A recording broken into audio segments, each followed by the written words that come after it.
Hey guys, welcome back. So today I'm out the range with a brand new rifle. This is its very first range trip. I've never had it out before. Just took it out of the box, and this is the new Sig MCX. It's a 5.56 caliber rifle, although it is advertised as a multi-caliber rifle. So you can change out the barrel, bolt, things like that, and make it a different caliber. It's a very interesting rifle. It seems to be a radical departure from the AR-15. Outwardly, it certainly looks like an AR-15. The dust cover looks like an AR-15. The trigger pins here are in a familiar location because it does use an AR-15 trigger group, but that's about where the similarities end. This gun internally is a completely new design. And some of you guys might be saying, well, it's too expensive, and why not just go out and buy two AR-15s or something like that? Well, a lot of us out there are looking for things that aren't AR-15s. I love the AR-15 as much as the next guy, but you know what? I don't want to stay full of AR-15s. I like seeing companies do things different, and Sig certainly does that. Now, this is the 5.56 version of the 9mm gun, the MPX, that I've had a really good time with the last few months. I really enjoy shooting the rifle. Internally, it's designed almost the same, very similar method of operation. You'll notice that it lacks an extension tube back here. That's because the recoil springs, if you watch my MPX video, are contained within the bolt and carrier housing. I'll show you that here in a little bit. It retains a T-handle charging system, but even this is not compatible with a standard AR-15. It's a proprietary T-handle system. Now, a number of different stocks are also going to be available for the gun. This is the rather thin aluminum version. There's a collapsible stock, very similar to what you might find on the MPX submachine gun. The barrels pop out, the rails come off very easily. We'll strip the gun down here in a few minutes. Now, just like every other gun that I take out of the box, I haven't done anything other than just take it apart, inspect it, make sure everything's okay, took a look down the bore. Everything looks good to go. I haven't even sighted the gun in yet, and that's what we're going to do this afternoon to start off. But I have the USGI magazine here with some standard M855 ball. This is ZQI ammunition. This is some of their bulk pack stuff. And we're just going to see how the gun works without even being cleaned. Shouldn't need it. We'll see how it goes.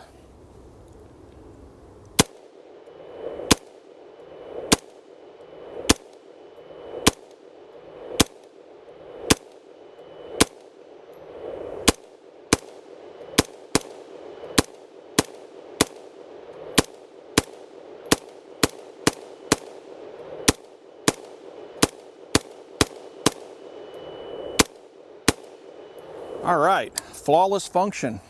Recoil impulse is very much like an AR-15, perhaps just a little bit more sharp, but very controllable, very smooth. Yeah, the consistency of the brass ejection, something I look for, and it was very consistent from what I could see out of my peripheral vision. Has this key mod rail system on it. I prefer M-LOK. I'm kind of shifting away from key mod, but this just pops right off. I'm sure an M-LOK variant will be available at some point. And I suspect if this gun takes off in popularity, you'll see the third-party market start making stuff for the gun as well. All right, well, let's get this sight zeroed. That was just the first 30 rounds, and let's do a little bit more shooting with the rifle this afternoon.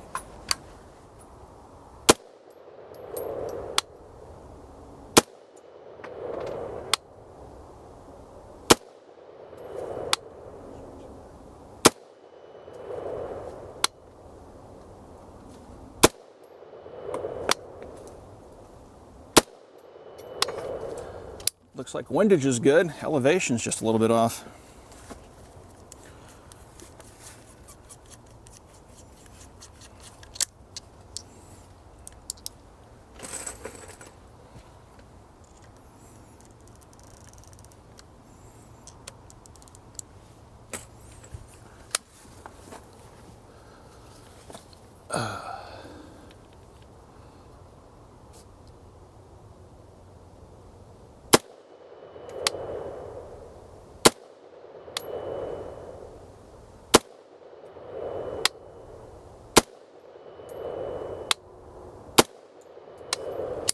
Looks like we're good to go. That was quick.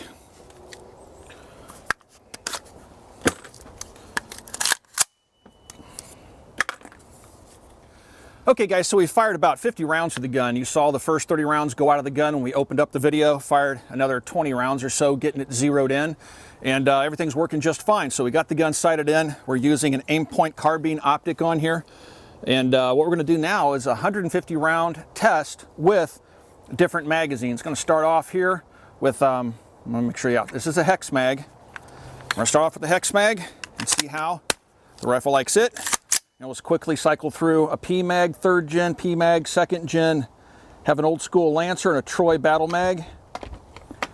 So we'll burn through them here really quick and see how the gun functions. And we'll also want to see how much heat builds up here in this rail. As you can see right through that handguard. A lot of air can flow around that barrel. It's a fairly, I'd say, I call it a medium contour barrel. So the gas system is right here. It's got a gas piston system in it. And we're going to see just how much heat this thing builds up over the course of 150 rounds. Let's get going.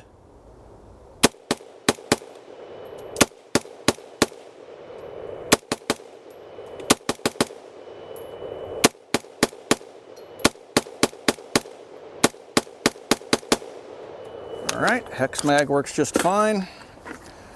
Here's a windowed 2nd Gen PMag.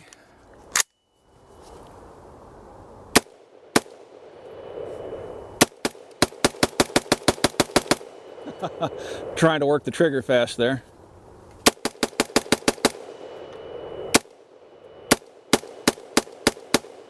All right. No problems there. 2nd mag, and really I don't feel much heat yet at all, actually. Let's try the Lancer.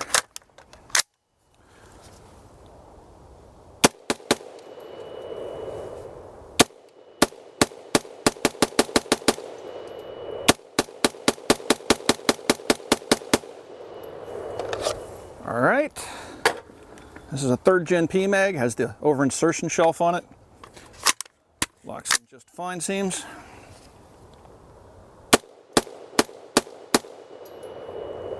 Thing likes to pull my mustache, that's for sure.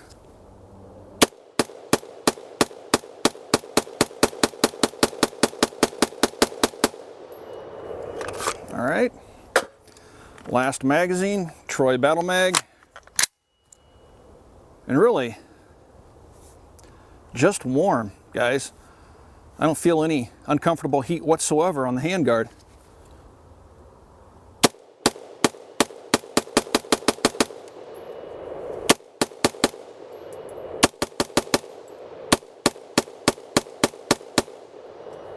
All right, that's it. Flawless function, 150 rounds, multiple different magazines.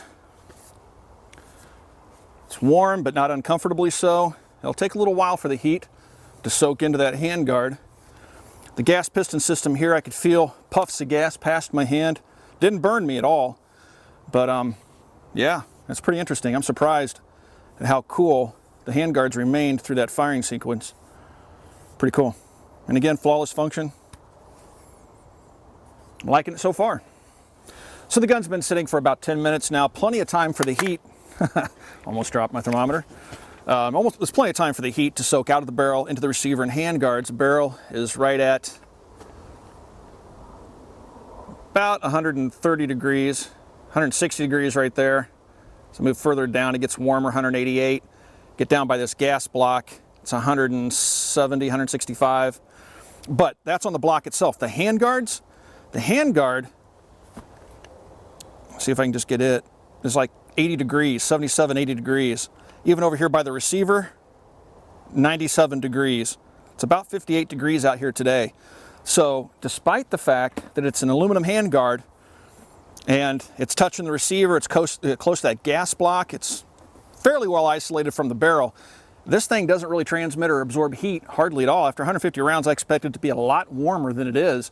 So I'm really impressed with its ability to stay cool. That's pretty interesting, not what I expected.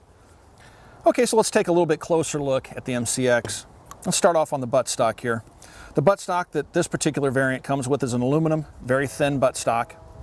Despite the fact that it's aluminum, it does have a hard rubber butt pad on it, and it has a QD mount right here, which is accessible on both sides of the stock itself. The stock, you lift up on it and rotate it to the left, fold it to the left, and that's how the stock folds. Now, it's a very sparse little stock. It's not exactly very thick, but a nice aspect of that is when you do fold it, if you're trying to make a very small package, obviously it lends itself to doing that quite well. It does not have a locking mechanism with the stock folded, however, it stays in place just fine. If you give it a little bit of a yank, it'll extend that stock and lock it in the extended position.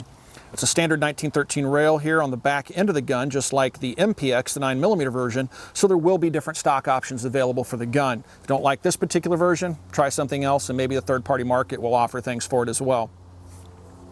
Coming forward, we have another QD mount right here on the receiver, and it is present on both sides of the gun.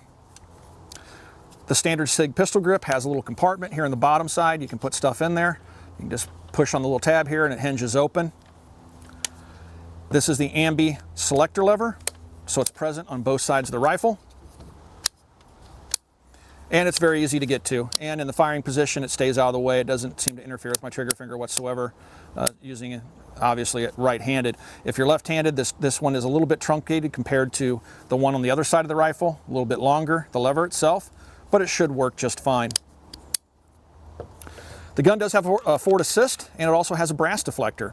Now this part is removable. 2 bolts hold it in. Why it's removable, I honestly don't know, but it is. Has a port cover, looks like it's borrowed directly from the AR-15, locks into place. When the gun fires, it pops it open. The magazine release is right here. It's a little bit bigger than a standard AR-15. I like it. It's fenced, so you can't bump it by accident, and it's located in a good spot. Now, again, I also like the larger surface area of the button. On the opposite side of the gun, you also have a magazine release right here. And then on your ping pong paddle for your bolt release, you have this little L-shaped foot. And that's actually pretty nice. That allows you to push on that very easily, pull your bolt to the rear and lock it for showing clear or whatever, okay? Ping pong paddle, push on the top of it and releases the bolt if it's locked to the rear. Now here's another thing that's kind of unique. The receiver itself, upper and lower, is made out of aluminum, but this is a steel insert. On the SIG's website, they talk about this as a selling point, a feature. You can take these 2 screws out and take this steel insert out. What's underneath is the path for the cam on the bolt and carrier. Just like an AR-15, when the bolt goes home, there's a cam pin that rotates inside, and this is the pathway for that. Now, in my 30-some years of shooting AR-15s and M16s, I've never seen that erode or even really show any signs of wear. It doesn't appear to be a bearing surface, at least not in the rifles I've owned over the years, but SIG has made this available, that little steel insert. You can replace it, I guess, if for some reason you have a problem with it eroding through the receiver, which I suspect you never will. All right, so let's take a look at those sights. The sights are flip up. We'll start with the rear sight here. And you flip the sights up. The rear sight has 2 apertures. It has a combat aperture, which is broad, and then it has a finer aperture for some precision work. You can adjust windage. It has a slot here on the side, and I used the head of a case to make adjustments this afternoon. It has very nice detents. It's actually a pretty nice little sight. Does not stay in the upward position or downward position by locking. There's not a physical lock, but just a heavy detent. So you just push or pull to deploy the sight. The front sight, just a standard AR-15 type post. Looks like a standard AR-15 tool could be used to adjust the elevation. Again, detent holds it in the upward or downward position. Let's take a look at this key mod rail system. All right, so the key mod rail system just slides over the receiver. This pin, this front pin, is what holds it all together.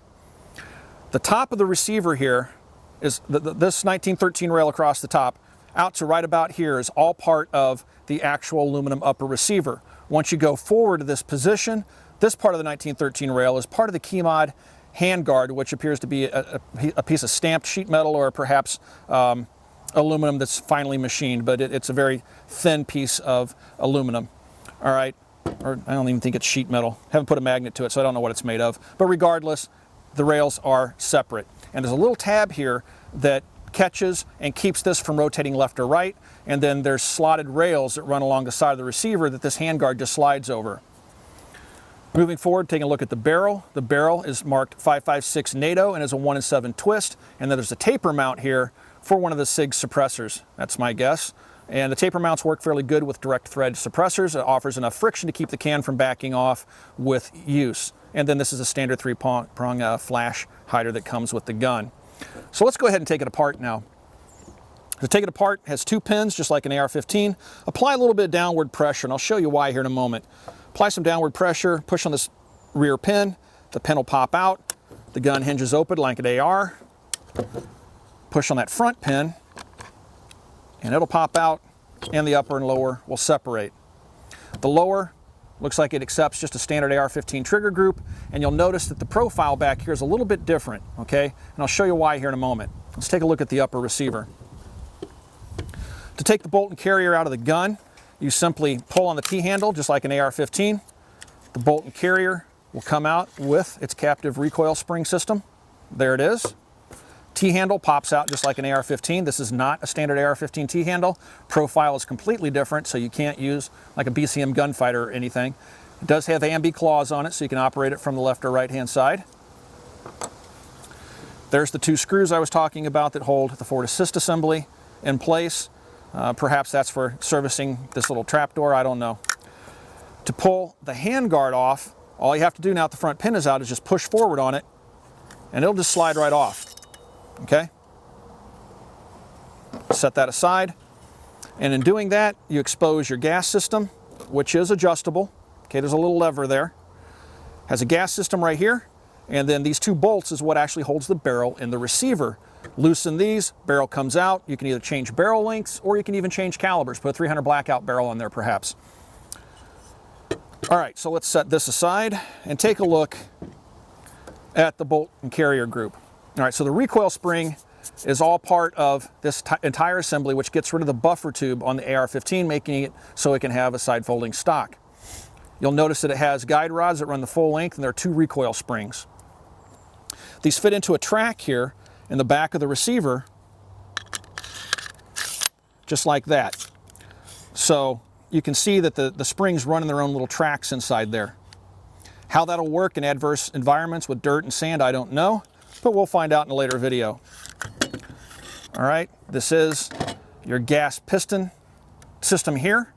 So it does use a gas piston system. You can see how that rides inside there.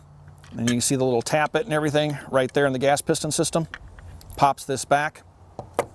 Let's take it apart.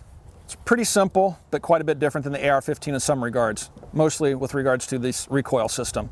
Take it apart, grab this left-hand side, left to me side recoil spring, pull it to the rear, then you can pop the guide rod out of this polymer end piece here. Once that's out, the spring will come off. The guide rod comes forward and out, and that allows you to get access to your cam pin. This is the cam pin I'm talking about that may cause some wear here on the receiver, which I don't think it does. All right. From here, it's very similar to an AR-15. Just pop out your firing pin, retaining pin. That'll free what looks like a standard AR-15 firing pin up to come out. So the retaining pin and the firing pin itself looks like a standard AR-15 part. Now you can turn that little cam pin sideways, just like an AR-15, and pop it out, which also looks like a standard AR-15 part. Then your bolt just pulls free. Obviously, that's not a standard AR-15 bolt. There's no gas pistons back here. It doesn't need it. Does look like it uses a standard AR-15 type extractor, so that may be another part that you could pull out of the AR-15 parts bin should you have to replace it. And that's it. That's how it's fully field stripped, okay? Perhaps just a little bit more complex than the standard AR-15, but the trade-off again is not having that extension tube. Putting it all back together again is very simple. Line up the cam pin hole. Drop your cam pin in, rotate it, take your firing pin, stick it in the firing pin trackway there, make sure it's all the way forward, and then put your retaining pin in. All right, and this is where you're going to wish you had three hands. Take your guide rod, slide it in from the front. It'll only go one way. Take your recoil spring. Having a hard time here. Slide that over. Push the rod all the way forward and kind of pull the spring down on the rod and hold it in place, and then pop it into that little polymer extension, and it's back together. Okay? Now let me show you something else. Let's put this back together. Take the handguard, slide it over the barrel, make sure you hit those little trackways right there on the side. They're slotted. I'll slide over, it'll pop into place. Take your bolt and carrier, first your T-handle, slide that up in there. It's just like an AR-15, got to find that little sweet spot. Slide it forward part of the way, take your bolt and carrier, put it in. And now I'm going to take a standard BCM AR-15 lower, okay? Now notice the differences between the two. This is the MCX lowers here that I'm shaking, and this is the BCM on the left-hand side. Notice a different profile here, okay? Despite that, I can pin this BCM lower to the MCX's upper, and it'll work. We fired it like this. Now take a look here in the rear. You'll notice that that little polymer piece, the rear cap of the recoil springs, is left exposed. Now there is a little tab on the bottom half of it that looks like it's intended to engage, perhaps, with this shelf here that's naturally on the AR-15's lower. Now, I don't know if this is something you'd want to do a lot, shoot the gun in this configuration, but it does work, despite the fact that this is left exposed. It even says caution on the end of it. I'm not sure if that means caution. It may fly out and hit you in the face if you shoot it enough this way. I honestly don't know. But it does work, and the bolt does lock open on the last round fired. So you can pin it to an AR-15 lower, although I wouldn't do it. Unless you're in an emergency situation, I see no reason to do that. I would just use the MCX upper with the MCX lower. But I wanted to answer those questions out there. I'd seen some of you guys comment on my Instagram. All right, so here's one last feature I want to show you. All right, this front pin goes in, holds the handguard in place. It won't pull forward anymore. Now you'll notice when I push on the upper and lower, it's kind of springing away from each other. And that's because Sig has engineered a little plunger system here in the bottom of the lower receiver. Sometimes with AR-15s, you'll have a sloppy upper and lower fit. People will put AccuWedges in there, which are little polymer pieces. Sig has gone ahead and engineered this little plunger system into the gun, which applies upward pressure on the upper receiver, which gives it that springiness. When you push the pin in, takes some of the slop out that might be present. Overall, the fit and certainly the finish of the gun looks rock solid. I have no complaints.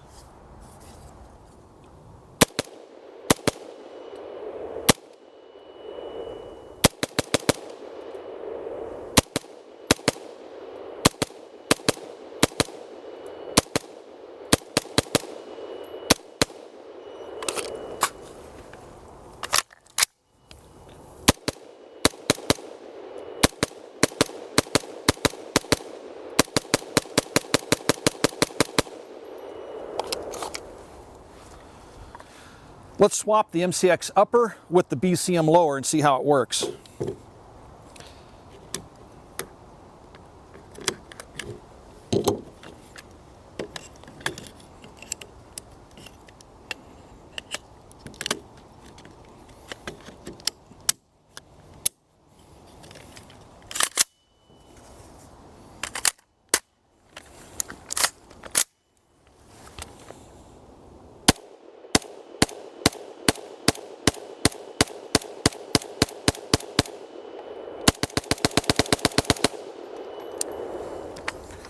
Locks open.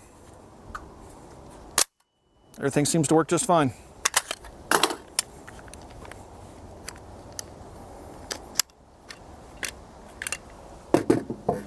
No damage to the little rubber end piece there.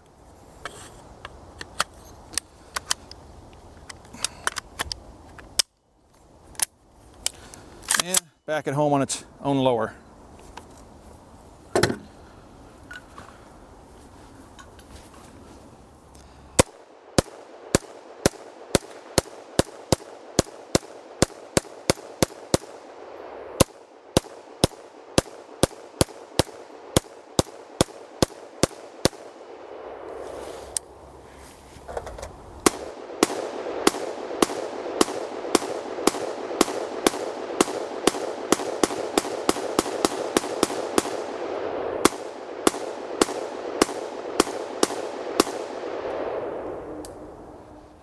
Let me talk about Sig's quality and stuff like that. In the past, some of you guys have accused me of being a Sig basher. It's not true. I don't hate Sig. I actually like the company quite a bit.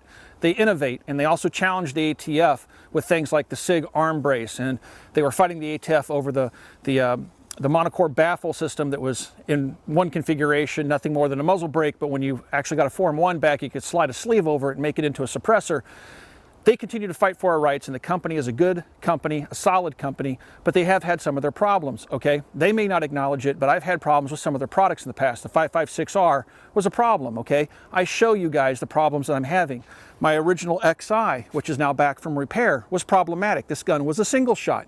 I told you guys about it. That does not make me a Sig basher. Again, I have nothing against Sig. I love my MPX, and the MCX is shaping up to be one of my favorite 556 rifles as well. But let's show you what the XI is doing now that it's back from repairs. I have shot it before previously on the channel after getting it repaired, but let's just do a little bit of shooting with it. And I also wanted to address those concerns that perhaps somehow I have some grudge against Sig, which I certainly don't.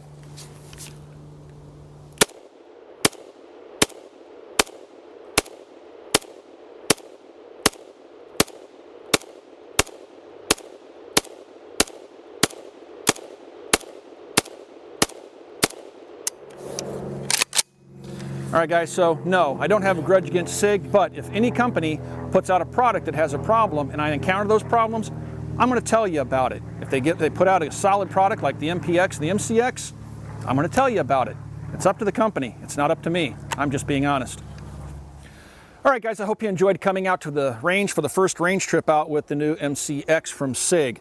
It's a 5.56 caliber rifle, but it's multi-caliber, as I mentioned, and it's lightweight, seems to be 100% reliable. I'm actually enjoy shooting it quite a bit. It goes nicely with my MPX, which is the 9mm variant. Next time we bring it out, I'm going to put a suppressor on it, see how it runs suppressed. It has multiple gas settings. It is set up to be run suppressed, and of course we'll get around to that as I continue my evaluation of the rifle. So far, we've put about 500 rounds through it this afternoon. Didn't clean it, didn't lube it, and we've had 0 malfunctions using ZQI M855 ball. As my testing progresses, I will use different types of ammunition. We'll run steel-cased ammo out of it from Wolf, some Wolf Gold, some Federal, some just about anything we can find, including some Freedom munitions, 5.56 and 223. So, thanks for watching, everybody. Of course, if you want to support the Military Arms channel, please swing by Copper Custom, which is our online store. A lot of great products at great prices. And also swing by and check out Full 30. That's full30.com. We've taken all the web's best firearms content creators and brought them under one roof, which is the full30.com roof. Thanks for watching again, everybody. We'll talk to you guys soon.